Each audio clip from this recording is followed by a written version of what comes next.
Montezuma to the shores of Tripoli.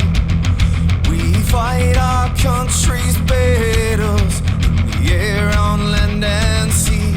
First to fight for right and freedom, and to keep. On this episode of Cigars and Sea Stories, Bennett might sit down with Ron Holmes. Ron served over 20 years in the U.S. Marines and retired April 2010 from Marine Special Operations Command. His time in service was spent in Force Reconnaissance Commands. Specialty was Reconnaissance Communication. Over the last 6 years, he has worked in support of Joint Special Operations Command as a program manager for a communications company and a sensor operator on an Intelligence Reconnaissance Surveillance, or ISR, platform. He has worked as an independent diplomatic security contractor or consultant for the last 3 years. Over the last 7 years, he has provided over 3,000 hours of marksmanship instruction for all skills levels on multiple weapons platforms for civilian, law enforcement, and military units. Ron is the coach for the Phoenix Brands Stiletto Women's 3-gun team. He is currently working on a degree in Homeland Security and Emergency Management. The training platform he has created has been developed from years of real-world experience while on active duty and working as a contractor for the U.S. government. He offers training from the absolute beginner to the special operator level. His staff consists of current or former special operators from all branches of service. He follows the philosophy of we do not teach to a range standard, but to a standard of survivability. This is accomplished through professional instruction, scenario-based training, a strong foundation in the fundamentals of marksmanship, and the understanding that is about equality of rounds fired, not quantity of rounds fired. Ron is an ambassador to North American Rescue Xilinx, did I pronounce that right? Communications, correct. Factor Equipment, Doc Spartan, and Fighter Design Clothing and Equipment. Welcome to Cigars and Sea Stories, you badass.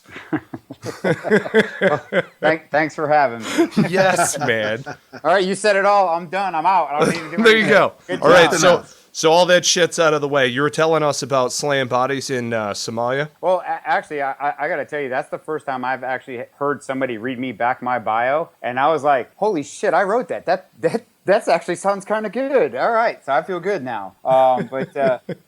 Nice. Actually do sound like a badass. No, man, it just you know, I mean, you spend one day, doing something in the military, you can write it on your resume. Isn't that what we were taught? But sure. not 93. I was in Somalia with the 24th MU. We had set sail. It was the maiden voyage of the USS Wasp, and that was there was a whole big. I guess a great sea story surrounding that because Nostradamus had predicted the 10th ship in its class named after an insect is going to sink on its maiden voyage in the Red Sea. And we happened to be on the 10th ship in its class named after an insect taking its maiden voyage through the Red Sea. That's awesome. Yes, and we were all like... some Nostradamus shit. Yes. So...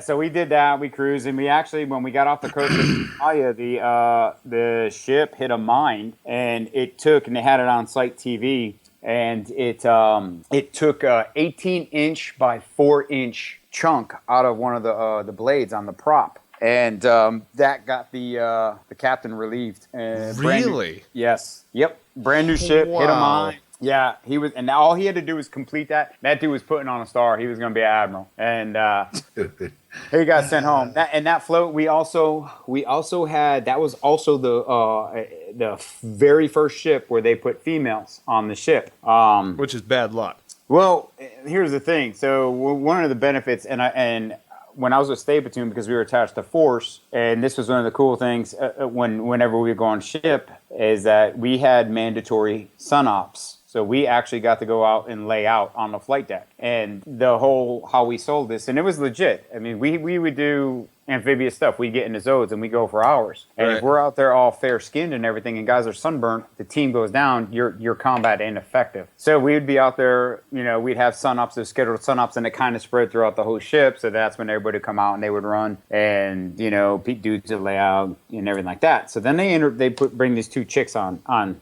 on the ship. One was a JAG, and one was a nutritionist. The JAG looked like something out of like horror movie Picket.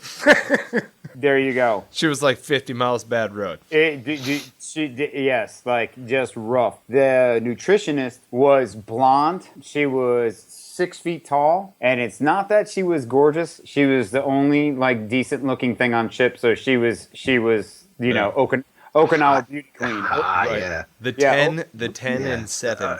Freaking serious hot. The OBQ. Right. The Okinawa beauty queen. You know, Yeah, man. But so the funny thing is, so we're all laying out. She would come out. She'd lay out in a bikini, and she had a wide load. She had a big fat ass, and it was funny because all like the captains and the lieutenants would like be in a like sundial around her, laying out on the fucking ice mat. Lord. Yeah, It's like we used to call when I was in Jacksonville, we used to call them Jacksonville hot. So Yep. you had the chicks that. You had the chicks that were like real world hot, like you go back home and they're hot. Yeah. Or you could even like head down to like Wilmington or like Myrtle Beach. Oh, yeah. And there's some hot chicks there. But you go to Jacksonville and the any hot chick is either a dependent, you know what I mean, that like didn't grow up there or something. Right. So Yeah. you had all those chicks running around at all the different clubs and they were Jacksonville hot. Because they're we'd look at each other and go, yeah, she's Jacksonville hot. You know what I mean? Oh man. Oh yeah. Yeah. I live in Wilmington now, so it's like. Oh, do you really? Yeah. Yeah. I just lived there about a year ago. We just we left upstate New York and moved there for a year because and I couldn't find work, so we moved to Florida and then up to Delaware. But and now I'm back in upstate New York here soon. But my daughter lives in Wilmington. My oldest daughter, she's 21. She lives out in Monkey Junction. I used to live down that side of town. We live on the north side of town now. Okay, yeah. I lived when we lived there. We lived just off of North College Road, right before you get to Castle Hayne. Yep. So and I loved it there, man. I love that area. It's and living on the north side of town is great because you can go to any of the beaches and everything's free. You don't have to fight the traffic and you're not in the city. You're not paying city tax. Exactly. Yeah. It's awesome. Wilmington is a great place, my friend. So I love it. Sooner or later, I'll be moving back down there too. So yeah. Now you run Atala. How do you pronounce that? I'm sorry. Well, I'm going to say it how I think you pronounce it, and it's Atalas Consulting. Mm-hmm. And that's, just trying to find something, I didn't want to have tactical in the name of my company. I didn't want to have solutions or something like that. I just wanted to have something that was different. And I'm, as probably, like you guys, there's always been the fascination with samurais and Vikings and Spartans and Gurkhas and all, all the warrior culture. Yes. And so Atalas is Norse for without fear. And, so that's kind of what that is, and it's more so just you need to face each day without fear, even though you can be afraid, but you need to go forward knowing that you're going to be okay because you have prepared yourself. So, and that's kind of follows like right along on how the Vikings lived. But that's what that is. That's awesome. That's pretty cool. I also heard you did stuff with Doc Spartan. Well, Dale King, who's a vet and owns PSKC CrossFit up in Ohio. Mm-hmm. Dale is a phenomenal guy. Dale is also one of the founders of, I don't know if you guys have seen SAR, Some Assembly Required. Yes, I have. The Adaptive Athletes. Mm-hmm. So Dale is his best friend is Derek Carver, who is a medically retired Army warrant officer. He had his leg blown off, and I'm gonna tell you that dude is. You want to crack up? Listen to that dude talk about his recovery and everything. I've met a few people that have no filter, and he puts them all to shame. What's his name again? Derek Carver. Derek Carver. Oh yeah, he's getting a call. He's the guy. He's the lead of SAR. So Dale started Doc Spartan, and what it is, they make it's all homemade, all natural stuff: deodorant, beard oil, beard balm, body scrub, badass chick body scrub. I have some of their combat ready ointment. So that ointment is I use that on my kids, like bumps and scrapes and stuff. Yeah, so and it's awesome. Yes, so he gave me some when I ran into him again at SHOT Show this year, and so I came back and one of my closest non-military friends that I have is Nick Mazeka, who owns CrossFit Reignited, and that's the gym that we're a part of. I gave his hands to, I gave it to him. I said, "Dude, try this, man. It's really good." And he is addicted to it. He loves it. He says he's like, "This stuff's incredible. I've never had anything heal my hands like this after they rip." I will tell you, for me, I'm gonna knock on wood on this one. Since I've had it, I keep the little stick in my bag with my Oli shoes and everything in the morning. My hands haven't ripped since I've been carrying the stick. So that shit is so good, it stops your hands from ripping. Like that's what I think. But everything about it is great. So the thing with it is like I have for them, I'm an ambassador for them. So what they've done is I have my own promo code. So if somebody shops at Doc Spartan and when they check out, they put in Instructor 1, they get 15% off. Ah, very cool. So yeah. So what CrossFit gym do you work out at? Or do you work out at a CrossFit gym? CrossFit Reignited. Okay. Yeah, so that's the one. Because I lived right around the corner from CrossFit Wilmington. Yeah, you know Tony? Let's see. I used to be part of that. I was a business partner of Tony. Oh, really? I spent $8,000 legally remove myself because that dude is morally bankrupt. Right. And I guess we could leave it at that, or we could go deeper into it. You just let me know. It's one of those things. I mean, in business, your true colors really come out, and that's one of those things that I kind of saw over there. And I wasn't really, it didn't work out there very much, but I went to the chiropractor next door. Levi. I don't know if you knew him. Yeah. So yeah. I didn't really get involved. We definitely know each other then, bro. Because I look at you and I feel like I've met you, but I don't know. It was brief, obviously, but I don't. You know what I mean? Yeah. I mean, I see your picture and your beard, and I definitely want to hang out with you. I mean, just saying. Cool looking dude. Man. Well, we'll be hanging out next Thursday. So hey, yeah, we will. So Ron here is going to be speaking at Bunker Labs RDU, June 30th. Yeah. What is that called? That's the Bunker Brews. It's 3 to 6 p.m. Yeah, the Bunker Brews, 3 to 6 p.m. And folks can check that out. I've got links for it all over the internet. They're probably upset with me by now and think that it's spam. But Bunker Brews is going to be awesome. Because if anybody hasn't already attended one of our events out here, and I'm speaking as program director and, co-host of this bad mamma jamma, it's going to be an event to where we can all get together and check out the space. It's going to be held at the Frontier Building. We're getting veteran beer companies, cans of beer, stuff like that. Yeah, there's also the happy hour that's being ran there by the Frontier. So folks can come in, see the space, also check out all of the equipment from the maker space. We recently were awarded a grant, so we have the ability to set up 3D laser printers in there and laser cutters, and we can do everything from biotech to AR-15 attachments, the whole 9 yards, and getting you guys through that proof of concept and then out into the marketplace. So Ron's going to talk, share a little bit, and then we're going to open it up to questions. So it's a lot like our Bunker Brain Trust. It's a pretty low pressure, low intensity situation, and it's a bunch of vets hanging out, man. Right. That's what it's all about. So yeah, I'm looking forward to it. And that's when Mike and I have talked. I'm gonna, and I've already got approval from the other two partners that you think that's a great place to talk about my invention. So I'm gonna bring it down that day, and everybody will get to feel it and demo it, and not shoot it, but get to actually feel it use it on a rifle, feel how the positioning and why it's gonna be a game changer. But awesome. Yeah. That is very cool. Very cool. Hell yeah.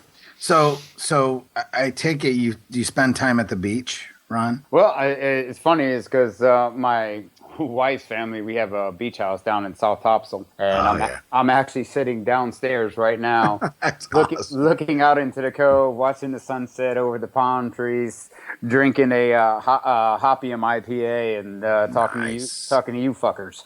So what I was going to ask is, what's your favorite beach, man, down there? Yeah, I would tell you this is we have our own cove. I can't stand the beach. Right. You know, like we go to Wrightsville a lot and to walk the loop and all that. But man, even the free parking, this year they just started a month ago. You get 2 hours free and then you have to pay. It's like, Really? yeah, Wrightsville is out of control. Ruining it, dude. Oh, it's so gorgeous. It's so gorgeous But- there. Yeah, but one of my best friends, DJ Strunts, and if you've never heard of DJ Strunts, Google him. STRUNZ, DJ Strunts, photography. He's worked for Surfing Magazine probably for, I think the last 17 years. He's had over 15 covers. Wow. The guy's phenomenal.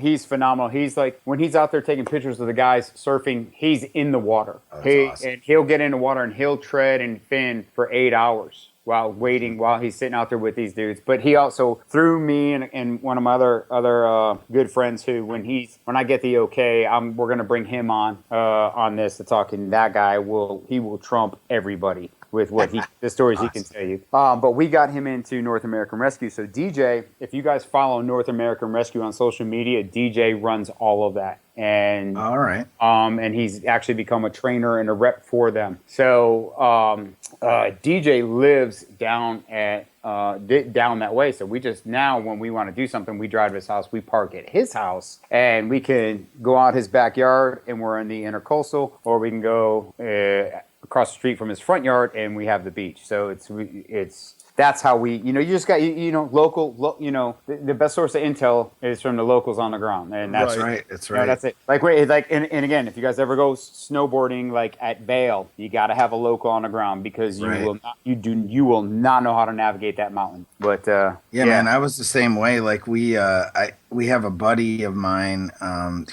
he has a house up in Carolina Beach. But it's not in Carolina Beach. It's up, actually, it's almost Curie Beach.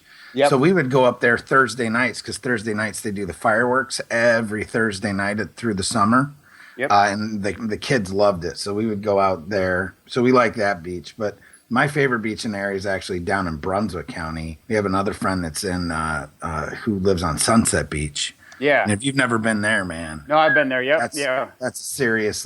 That's relaxing, because there's no, you're not dealing with the crazies and yeah, man. Oh yeah. I was just, and we used to like to run up to Topsail too every once in a while. Yeah. So over 20 years in the Marine Corps, why'd you wind up, headed over to Wilmington? When I was stationed in Alaska for 5.5 years, and came back to Second Force, and was at Second Force, and then showed up to work one day, and the sign on the building changed, and it was now 2nd Marine Special Operations Battalion. Right. And I love that shit. I love hearing those stories, man. Yeah. Just like all of a sudden, it's one day. Yeah. One day it was Second Force. The next day, yep, we're MARSOC now. Right. Yeah. And then it reminds me of. It reminds me of the Van Halen Hot for Teacher video. Right. And when David Lee Roth looks at the camera and he's like, I don't feel tardy. It was that same thing. It's like, I don't feel special, But no, so I had lived, when I came back from Alaska, I had rented a condo from a buddy in the ferry, in Sneed's Ferry. And then I had... I lived there for 7 months, and then freaking Sneed's Fair. Oh yeah, and then I moved down to Wilmington. That's when I lived down towards Monkey Junction, and off of Beasley out there at Eagle's Nest. Yeah, man, way out there, Pine Valley area.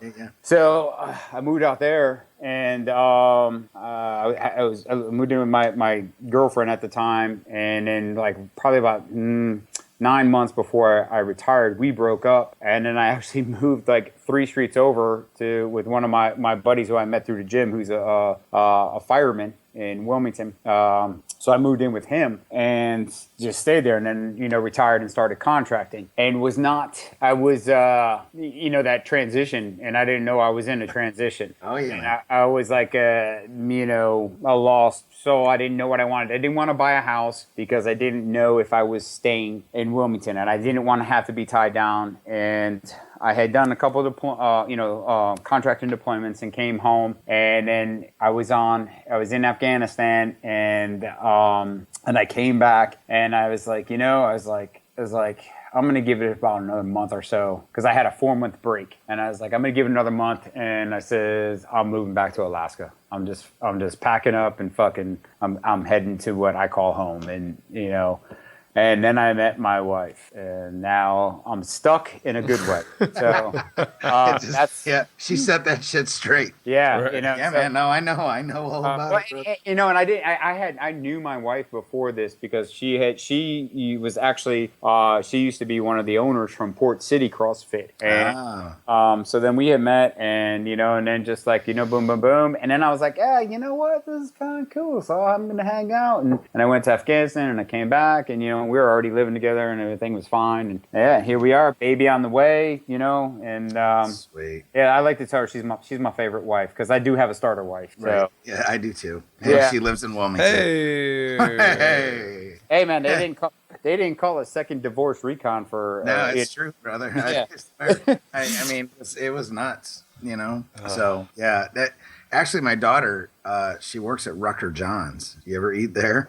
Which one? There's two. Well, the one in Wilmington, out in Monkey Junction. Okay, yeah, there's one there, and then There's the one in Emerald Isle too. Yeah, okay, yeah. No, I have not eaten there probably in over 7 years. Yeah. So. I don't go to that side of town. I don't go to that side of town either unless I'm picking her up. Yeah. So, yeah. So where are you originally from? Connecticut. What? Connecticut. Right Yeah. on. And Yeah. then did Paris Island. Yeah. What was the You're in first unit? Middletown, south of Hartford. Yeah, so I went to high school in Fairfield. Okay, nice. Yeah. When did you graduate high school? I graduated in 92. Okay, where'd you go to? Fairfield Prep? Fairfield High. Okay. Well, that's when it was a combined school. You know, it was Ward, Ludlow, and then they combined it. Okay. And now it's separated again. But either way, yeah. I went to Fairfield High School. Yeah. I don't have any money. So. Yeah, oh, okay. I was yeah. the poorest kid. I was the poorest kid in school. So. Nice. Yes. Yeah. We you know, the funny thing is man, when I was a buddy of mine, Bob Schwarm, he was an older kid in the neighborhood. He had joined the Corps, and he gave my name to the recruiter. And I get a call one day. I'm 16 years old. I get a call from the recruiter, and he's like, "Hey," he's like, "Is Ron Holmes there?" I'm like, "Yes, this is me." And he's like, "This is Staff Sergeant Mitch Virouette." It's crazy that I remember my fucking recruiter's name. No, I remember mine too, dude. Yep. And he's like, "This is Staff Sergeant Mitch Virouette." He's like, "Bob Schwarm told me that you want to be a Marine," and I'm like, "Yes, sir." And he's like, "Well," he's like, "what are you doing right now?" And I'm like, "You know, nothing. I don't know. You know, what do you want?" He's like, "You got time to come down to the office and talk to me about being a Marine?" And I'm like, "Yeah." And he goes, "Well, when can you get here?" I was like, "I'll be there in like 20 minutes." So I got on my bike, and I was a big BMX kid, and crushed on my BMX down there. Got there. You know, bunny hopped up the steps and, you know, parked, and I walk in, he's looking at me, and I'm like, "Hey, I'm Ron Holmes." And he's like, "You live over on this side of town?" And I'm like, "Yeah." And he goes, "And you rode your bike here?" And I go, "Yeah." And he's like, "Holy shit." You know, and I was like, boom. We sat down, we started talking, and did they lay those stupid little tags out for you guys? Like, what's the most of course.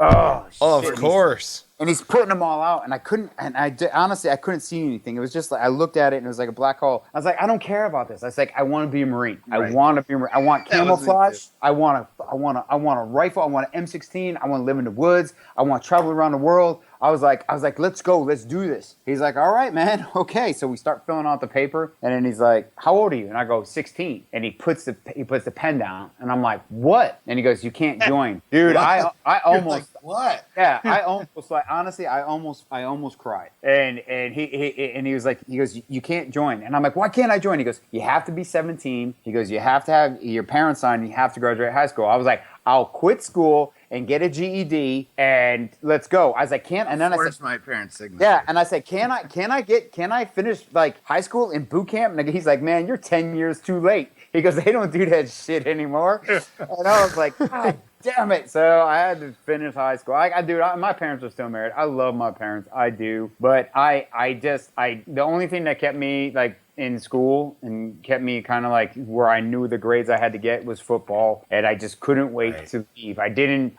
want to stay there. That place, it's absolutely gorgeous, but that fucking state sucks. It does. It just sucks the soul right out of you. Oh, man, it's like Massachusetts. Yes. It's like and Penny gets it because he lived in Massachusetts for a while. It's the same thing. It's gorgeous there, and I love to go back and visit. Like they got the best football team in the world. Yes, and the greatest football player of all time, Tom fucking Brady. But one of my good friends actually works at it's a guy I was in the Army with. He works at Mystic Seaport. He's got the coolest job in the world, man. This guy actually rebuilds period ships. Yeah. Right?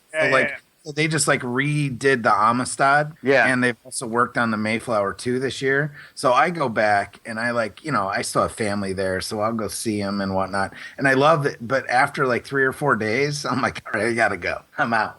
Gotta go. Yeah. Yeah. So what year did you graduate? 89. Oh man. So we're like not that far apart. So, no.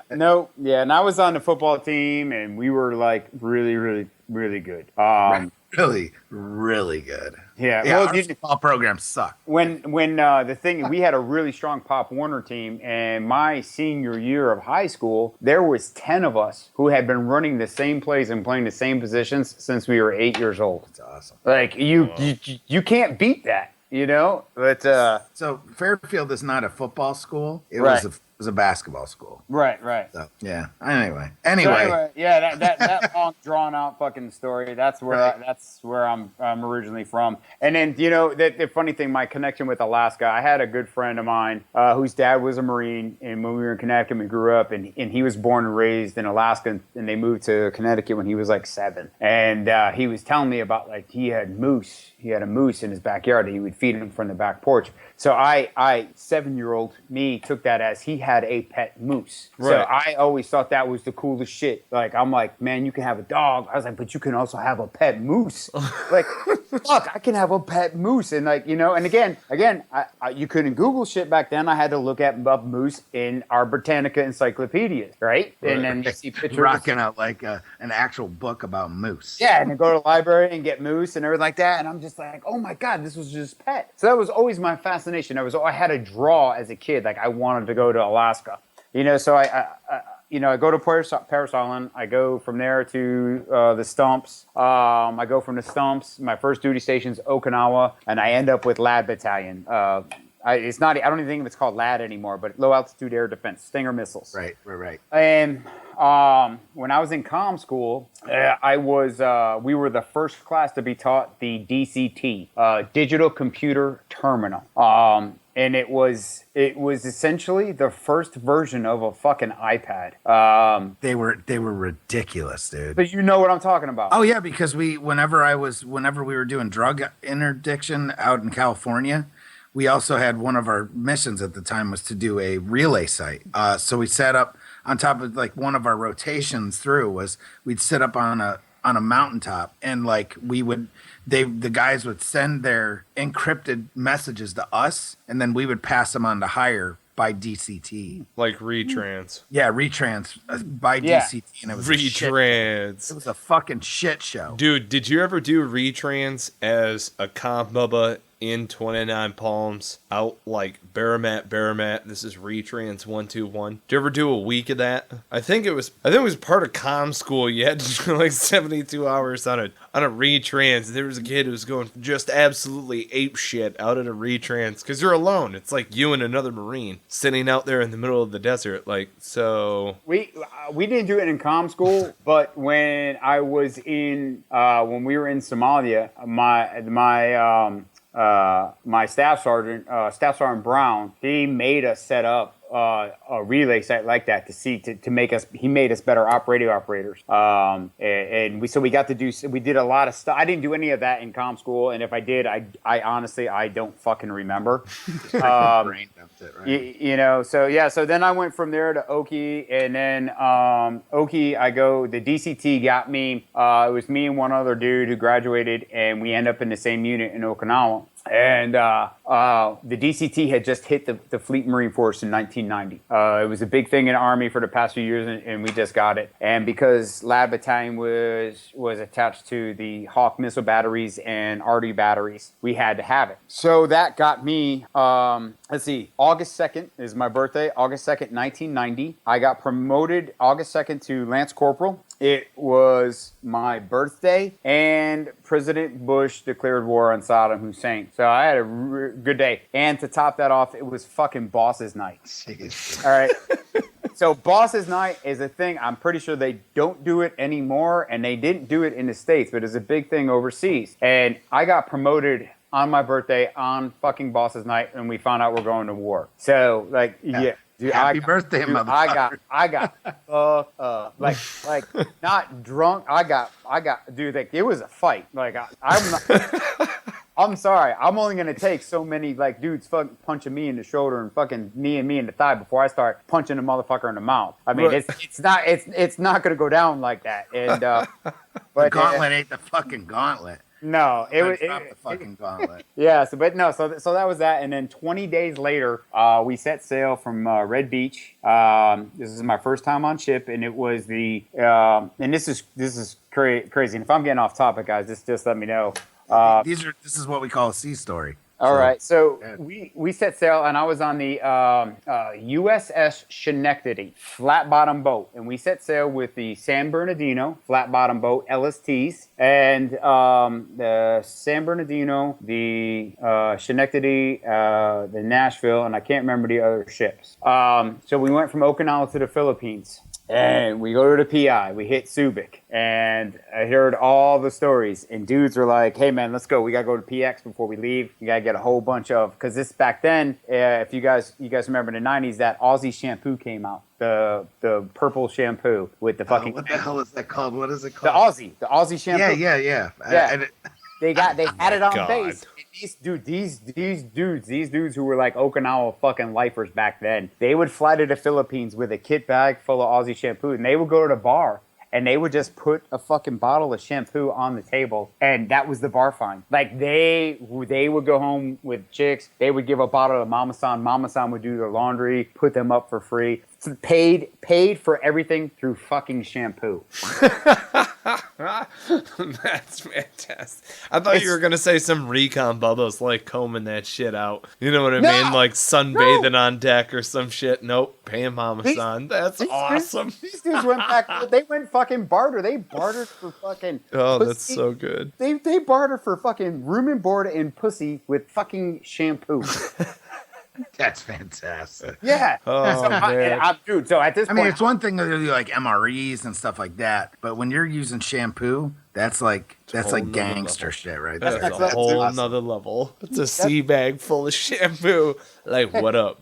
Yeah. What up? So, oh my God. I'm hearing all these stories. Now I'm 19 years old, and I'm freshly 19. I've been in the Marine Corps 9 months, and we're heading to the PI.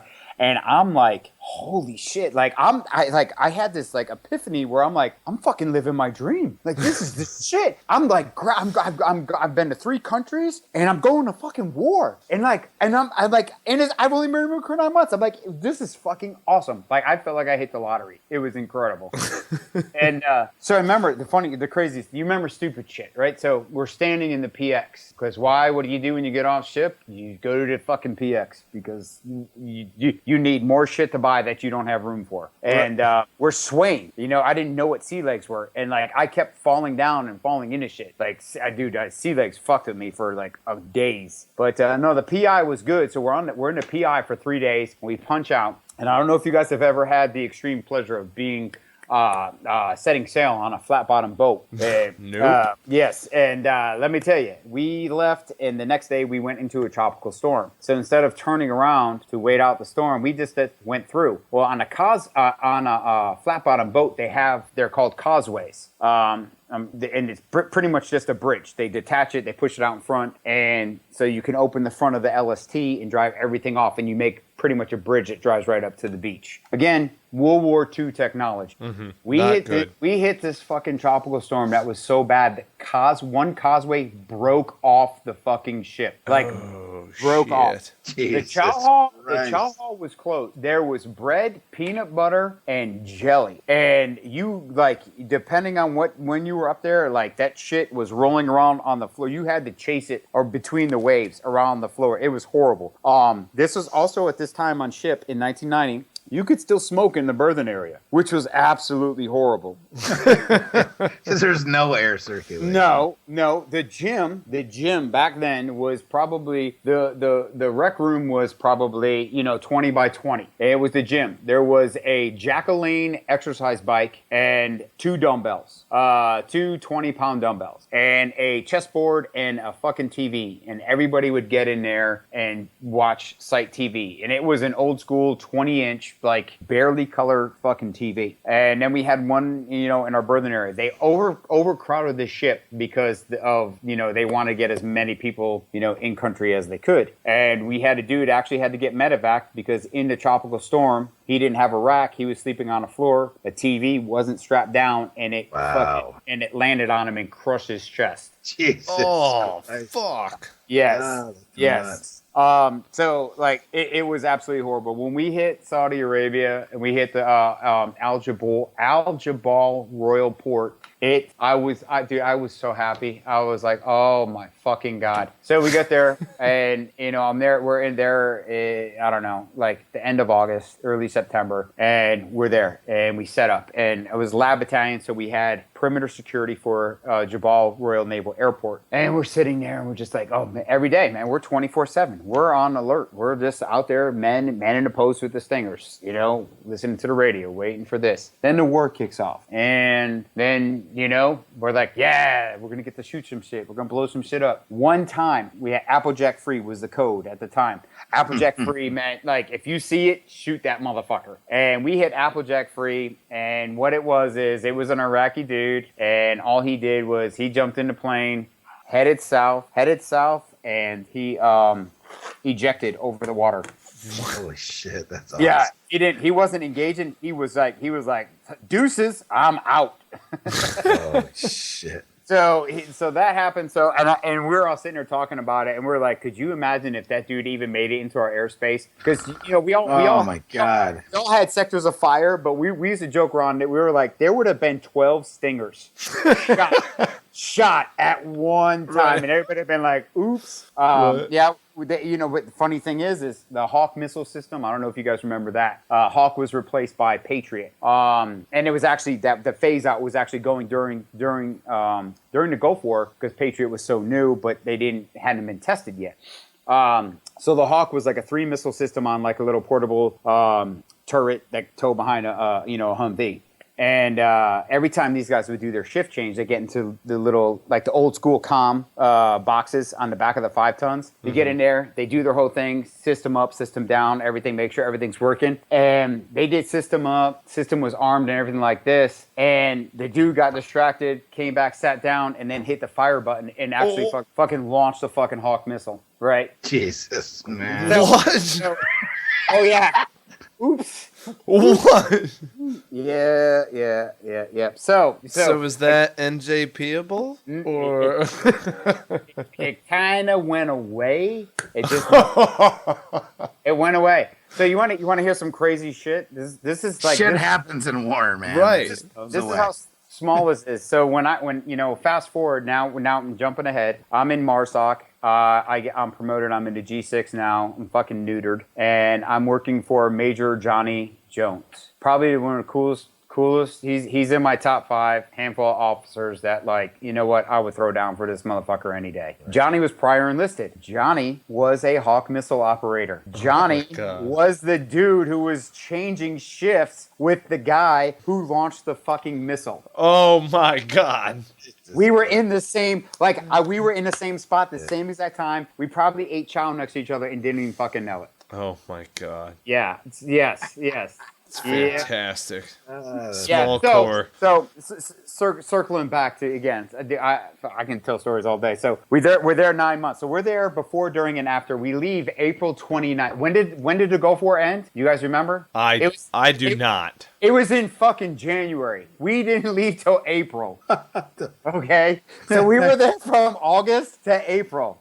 All right? Just chilling? No, not chilling. We were fucking manning a post until 2 days before we were fucking out. The war was over, and we were still sitting out in a fucking pit with no threat, manning stingers every day doing radio check. Like, yes, because that's what it was. It was either that or we would get clean weapon, but we still had the clean anyway. So just chilling out. Yeah, the benefit was we didn't have to fucking sail back. We got to fly back. So we flew back nice. The Flying Tigers, the 747s. These old ladies came on. They were the same. They were the same chicks that flew the guys home from Vietnam, and they were awesome. So we flew from Saudi to Belgium. We couldn't get off the plane in Belgium, but dude, the shit that they brought on for us, the food and everything. Everybody got a gift bag, and it was a sack from the grocery store, and it was full of just chocolate and just awesome.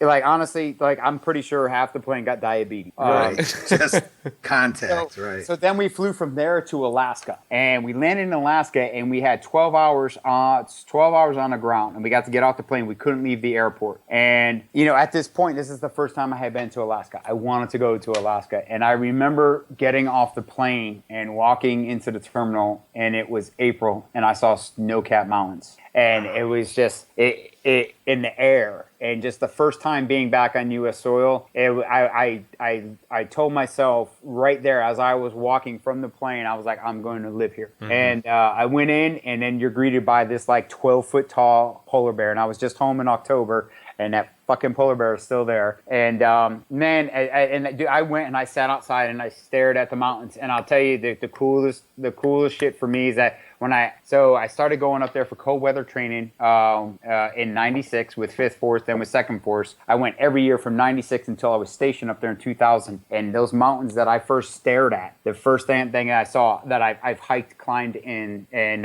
cross country skied on them. And so that was to me, that was just full circle. Yeah. Full circle. One of my best friends is Brock Lindo. Brock Lindo is the lead singer for 36 Crazy Fists, and it's a metal band out of Alaska. And they're very Alaskan pride. It's a real thing. If you've ever lived in Alaska, Alaskans. They'll tell you AK pride all day. And the AK pride is great. But these guys and how they, they're my family. And it's the brother. The Alaskans are like Marines. They are. Right. They are. And the thing is in Alaska, it's hard living, and everybody works, and everybody truly values life, truly values everything that they have. And there's songs in their words that are about Alaska, and they're about family, and they're about failure and brotherhood and just all these good things. And there's one song called Kenai, and it's over these mountains I feel safe. The Kenai Peninsula. The Kenai Peninsula. And I actually Jake is one of my other business partners who you'll probably meet next week at the bunker. He is the artist, and he made the painting of the three big mountain ranges in Alaska. I have it tattooed on my ribs with the saying, "Over these mountains, I feel safe." And it's just it's a way of life. It's just different. And but yeah, so it's just all these things, just everything, it's funny, talking about it like this. I get to think back and fuck, man, the ship stuff and Alaska, and then and then my retiring office, and that's the other thing too. Johnny Jones, he was my retiring officer at my retirement ceremony, and the one reason I had him at that is because he was at the start of my career and we didn't even know it. And so he was actually my retiring officer. Wow. And I retired on my parents' 40th wedding anniversary, so that was nice. That was pretty fucking dope. Yeah, that was dope. But yeah. Jesus. I thought it was so funny the first time that we first talked. You made it a point to tell me I tried staying a gunny so that you could keep being an operator. And I'm just like, yes. Well, yes. I told you that one about that was my second page. My first page 11, I got on ship in 93. For failure, I disobeyed a direct order. My platoon sergeant. So I was the comm guy, but I was attached to 1-2 stay. But I was still under control of the comm section, and he got pissed because I wasn't checking in. I wasn't doing anything. I had gone rogue. I had gone all in with the. I had gone all in with the stay guys. Like, started getting weird with these dudes, and just like, and you guys know stay dudes. I'm gonna tell you what, recon dudes, man, we're fucked up. But stay dudes they're fucking. Oh yeah, them dudes are fucking weird, man. One of our other partners is a stay guy, and he's a little freaking whack. He'll confirm it. It's not a bad thing. It's a good thing, man. And honestly, it's because they have to fight so hard for every breath of air that they have, and I love it, And I think that's one of the things. Like, honestly, when it was funny because I was in Okinawa. I deployed. I was with pretty much the infantry, grunts of the air wing is what we call Lab Battalion. I check in to 8th Comm Battalion. So back in the 90s, we had what was called SRIG, Surveillance Intelligence Reconnaissance Group, and it was 8th Comm, 2nd Force Recon, Topo, SOTG, and one other section. SOTG, I haven't heard that shit in so long. Yes, dude. It's not even called. I don't even know. It's not called that anymore. No, so. But like I said, I haven't heard it called that in so long. Right. So we're at SRIG headquarters. There's 6 of us coming back from Okinawa. 3 of us want to go to 2nd Force. 3 do not. What is the green weenie do? The 3 that want to go, we get sent to 8th Crime Battalion. The other 3 go, and we're like, hey, look, we want to go. They're like, look, don't worry, go over there. They'll just send you guys right over, because they didn't want to change the orders. And I'm like, okay, sure, cool. Yeah, 2 weeks later, those 3 dudes who didn't want to go were at 8th Comm, and I'm fucking stuck. So now I'm just like, I'm miserable.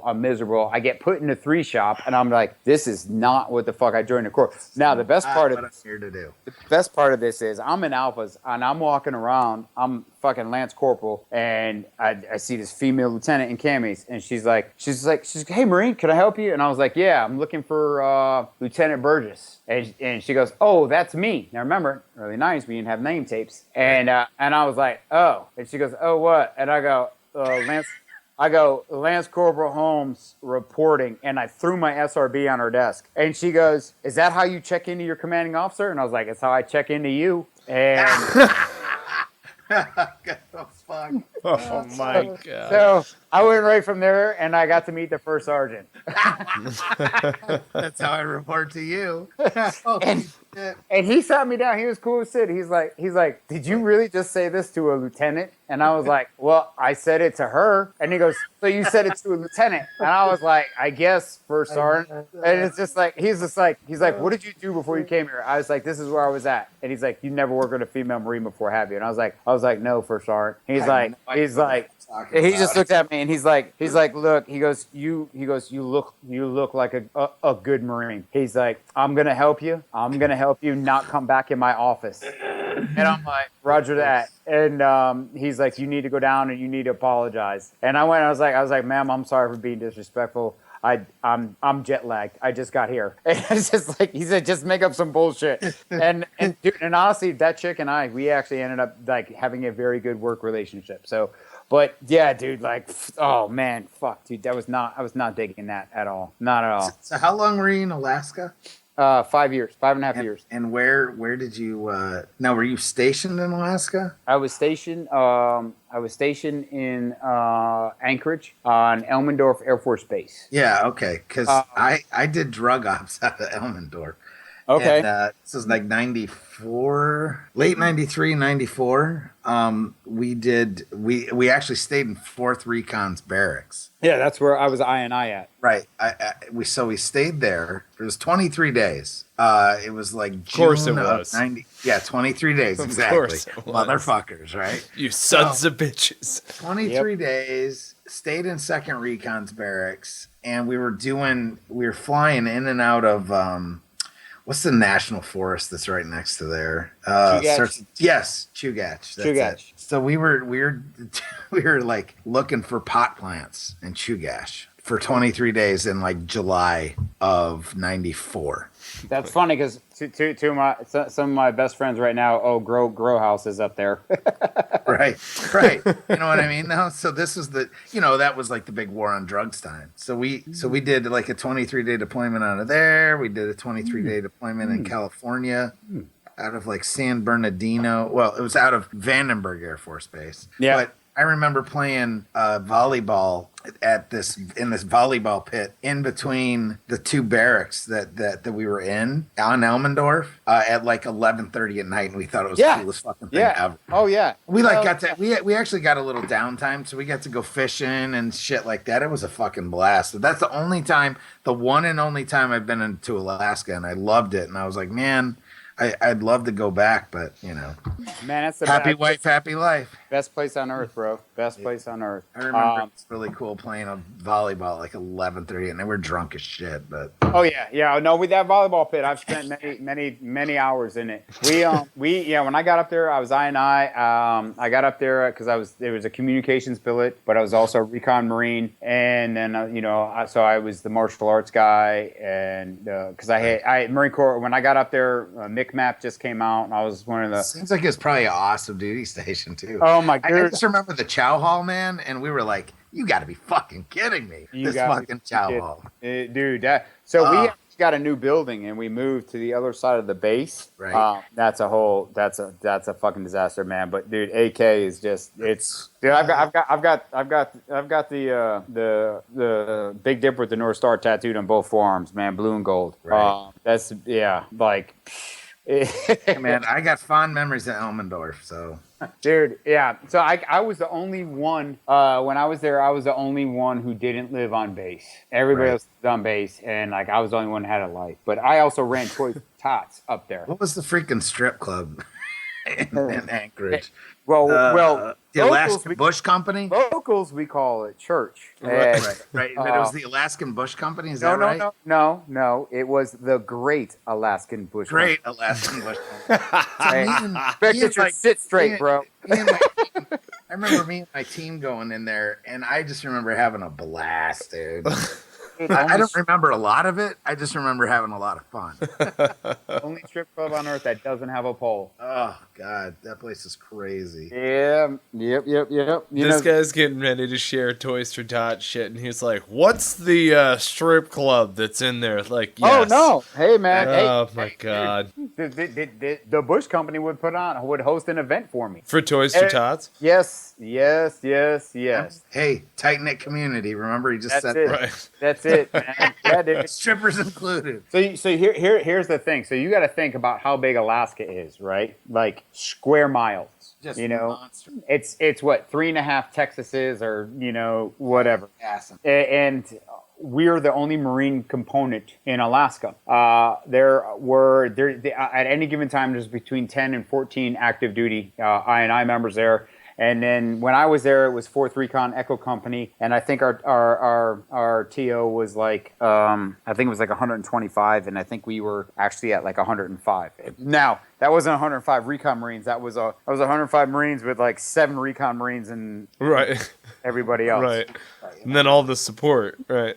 Yeah. So and again, no fault to the Alaskans is that and it was like right when we got up there, we started really actually trying to figure out this. And they came up with, and I can't stand the name of it back then. I think it's still called the same thing. It was RMAT, Reconnaissance Marines Awaiting Training. And the thing is that Alaskans they can swim, but they would go to ARS or they would go to BRC or they would go to dive school. And they would wash out because of the heat and just because of all of the swimming. And it was like, so we fixed that because it was like, you know what? It was neutering the abilities of the command. Right. So, we fixed that through preparation, through training, through actually getting people to listen to the people who, kind of knew what the fuck was going on.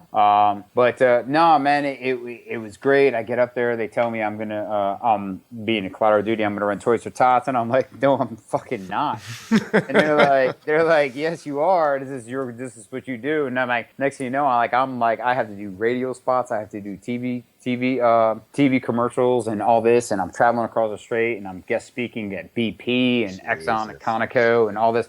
And I'm like holding the rotaries and I'm like blown away by all the stuff that I have to do. And so now it comes down to coordinating. Now I'm coordinating with, you have the interior of Alaska. Right. When you say the interior of Alaska, it's villages. When I say villages, it's run by tribes. You have tribal elders. It's a vignette. And you have principals and you have mayors and everything like this. So you coordinate with them. You get listed the kids. I have volunteers come in. We handpick the toys and everything like that.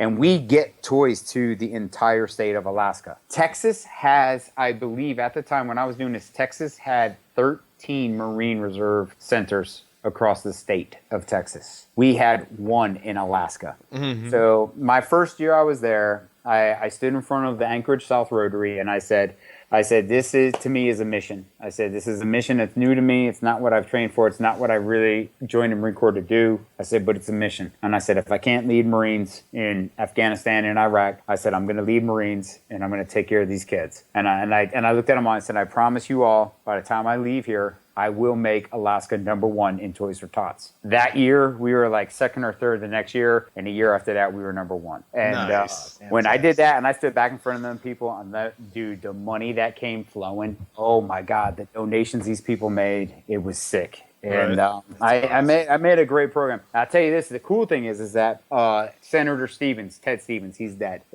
Uncle Teddy. Isn't that who the airport's named after in Anchorage? Yeah, yes, it is.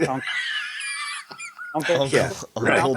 Uncle Teddy towards the end, man, he was facing, he had to go up against some Inquisition boards and all that, but and then he died. I think he took a Joe Paterno. I get fucking killed him. He took a Joe Paterno. He's like, I'm not. I'm out. It's the perfect timing for that. It's not too soon. It's not irrelevant. He took a Joe Paterno, folks. If you're not in the know, climb out from underneath your fucking rock. Wow. Yes. That's good. Uncle Teddy took a Joe Paterno. Quote of the show. Uncle Teddy took a show. All right. Yeah, so it was in the 80s. He's like, why don't I have a Marine component in Alaska? And they're like, duh. And he's like, give me Marines. And then that's how the Marines got up there. So the first year the Marines were up there was a doc on the staff who's like, I'm going to do the fucking Iditarod. And he's doing the Iditarod.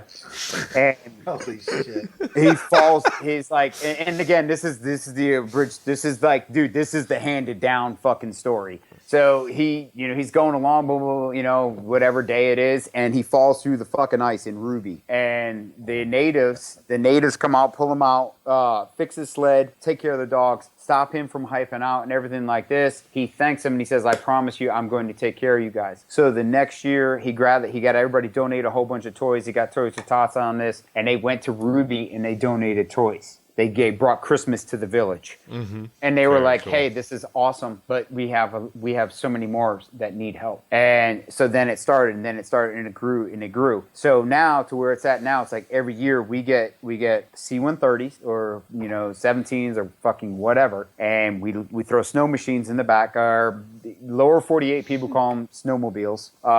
So we throw the sleds and the snow machines in the back with toboggan sleds full of toys, and the toys are all by name, for the village and everything like this. And we go and we land. We have 4 teams and we land remote parts of Alaska. We meet our guide, dude, and we're on the sleds hauling ass 85 miles an hour on the fucking frozen Yukon, cruising, going to villages, dressing up like Santa Claus. Right. And bringing fucking Christmas to these kids. That's epic. Dude, and I'm going to tell you what, the coolest shit, having a beard and being undercover and having an alias and doing all that shit, that is the best shit I've ever done in the fucking Corps. It was just sitting there dressed up as Santa with these kids. And again, here's the other thing that people don't understand about Alaska.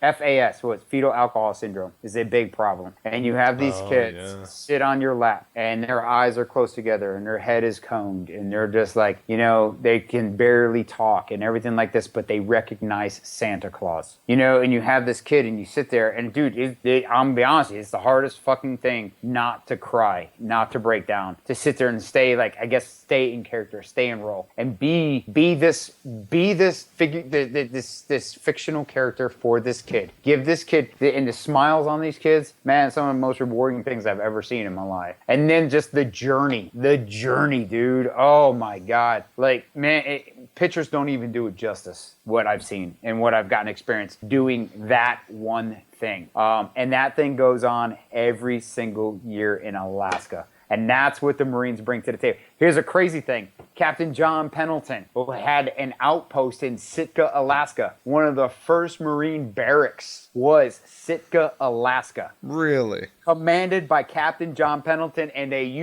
didn't just like arrest, they used to kill poachers. The Marines would sit there, these guys would come in and they would poach the wildlife, and the Marines would kill them. Wow. That's fantastic. Some crazy None of my watch, motherfucker. Yeah. That's awesome. Back in the old Corps. God damn it. Yeah. You put me on the border right now. Anyway. Yeah. Oh, Was my it goodness. Patriot Arms is going to give everybody a rifle who wants to stand on the border? Right? Right. I'm Yeah. looking Chabs, licensed Chab. Hell yeah. Let's do this. Oh, Jesus. Well, this has been fantastic, honestly. Hey, just to recap, what are some of the links that folks can look up to find you personally? The easiest one, Instructor 1, spelled out O-N-E, instructorone.com. That's my website. I do marksmanship instruction on all levels. I'm based in Eastern North Carolina. I will travel across the states if you're interested in everything. If you want me to come, email me, call me, text me, whatever. I have my athlete page on Facebook, Instructor 1, and Instagram is also Instructor 1. I'm trying to build it. I'm not, if I stay the same size that I am, I'm happy with that. And if it blows up and I'm like traveling all the time, I'm happy with that. I'm good either way. I'm happy in my life. I'm happy where I'm at. And my biggest thing is I want to, yes, it's a job.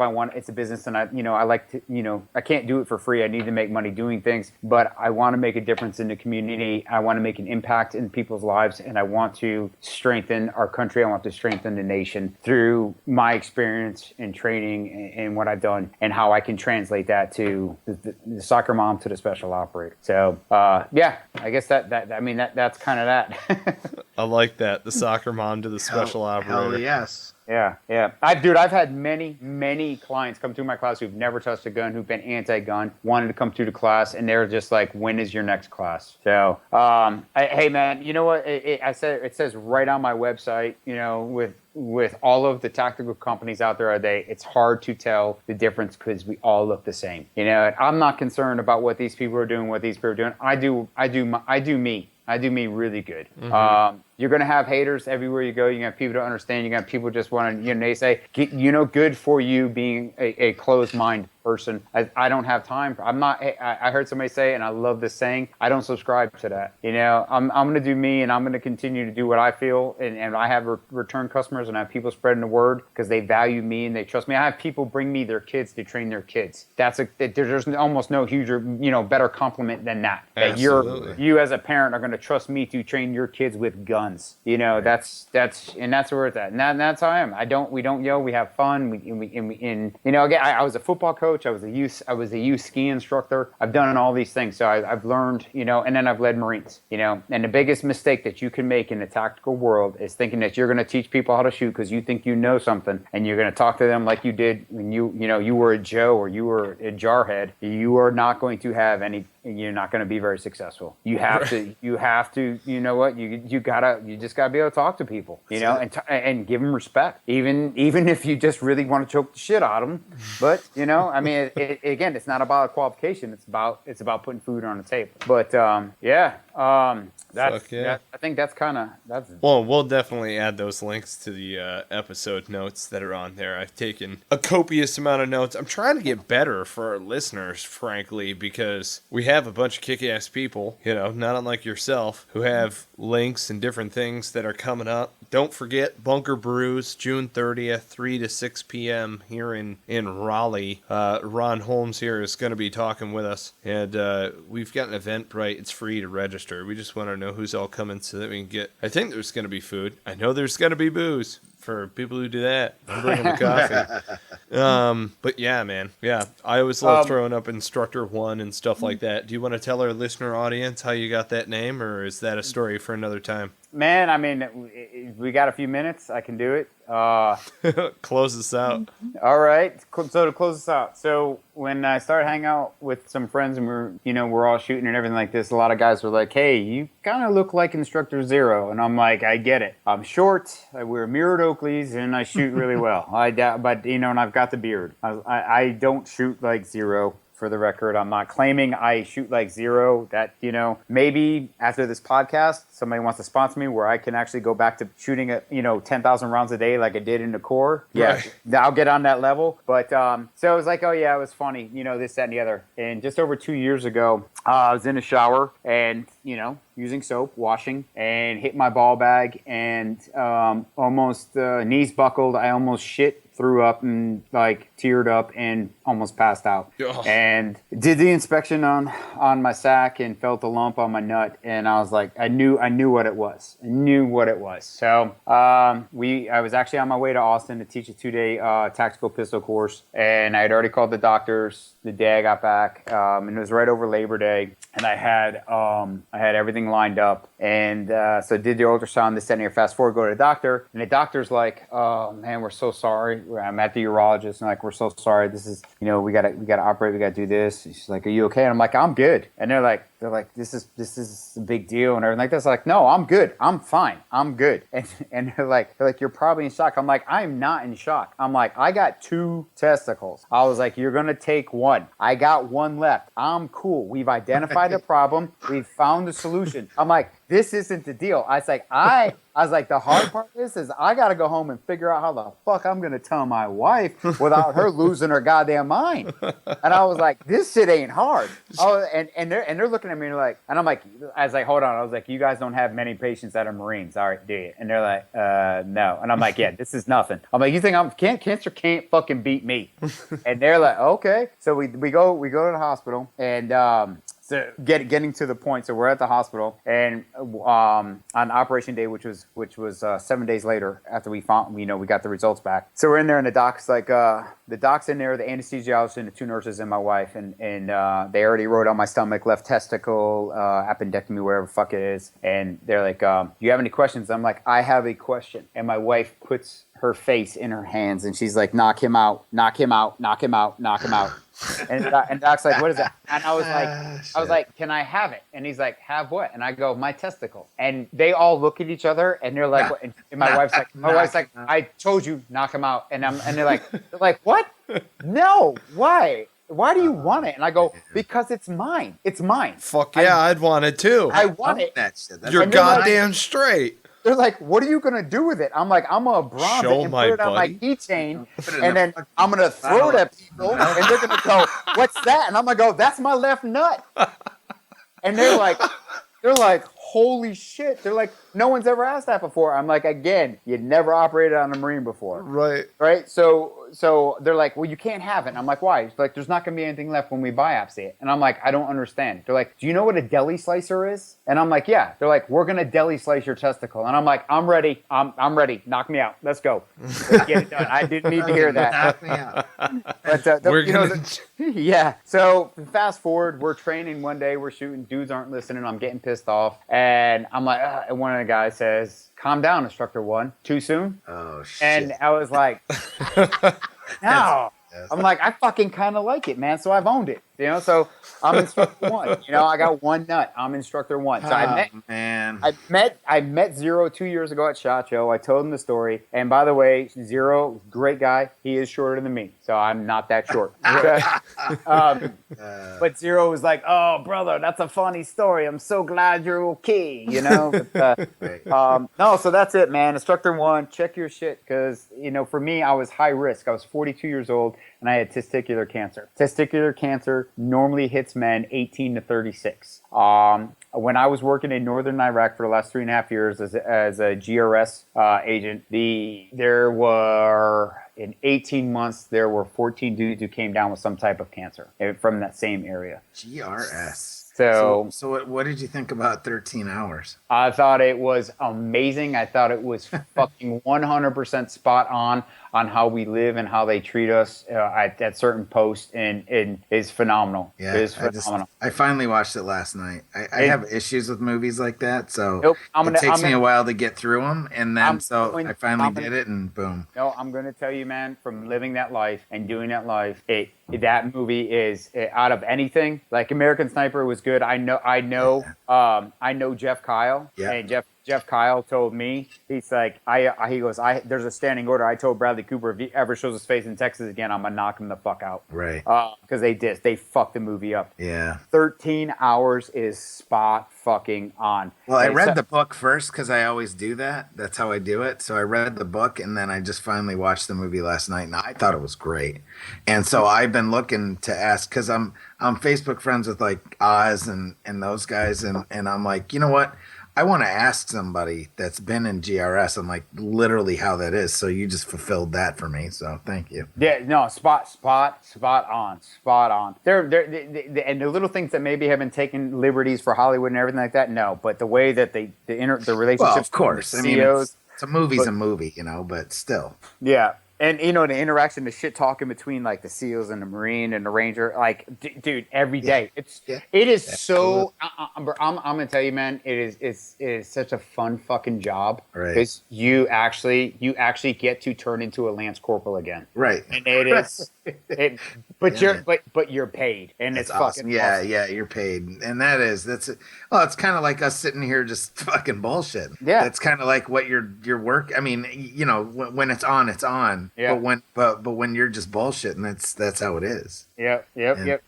So I can completely imagine. So thank you. Yeah. That's cool. Hell yes, brother. Thank you so much for joining us on Cigars and Sea Stories, dude. This is fantastic. What a great opportunity to introduce you to our audience. And hopefully this will be out, I believe, here before you link up with everyone over at Bunker Brews on June 30th. All right. So, yeah. Awesome. And we'll let you know for sure. Absolutely. Okay. We'll kick it over to you. Folks out there in Radio Land, if you haven't already done so, make sure to subscribe, rate, and review the podcast. You can find us on iTunes, Stitcher, Player FM. We're thinking about SoundCloud. If you got any comments on that, by all means, share them with us. There's the comments section below. Share that across on Facebook. We'll make sure to have all the links for you. You got to check out for the in-depth show notes and the imagery. You got to check out the actual website. I know, we're starting to do that type of stuff because it's hard dealing with Libsyn and blah, blah, blah. And then you put it on the Cigars and See, whatever. I'll explain later. But, yeah. So you got to actually show up and go to the website if you want to see all the cool shit that Ron's up to. So check out instructor1.com because it's cool, and you'll see what I mean. Like, Ron's a cool guy. You're going to want to hang out with him also. So I'm throwing that your way. Shameless. I appreciate it. Shameless plug. Dude, you're awesome, man. Thanks so much for coming on the show. Yeah, just let me know when you want me back, man. This is a good time. I'll give you a holler whenever I'm down in Wilmington. Okay. We'll crack some beers. Look forward to it. Hang out. See? Yeah. That's how that's done. Yeah. And now we cue the music. Of United States Marine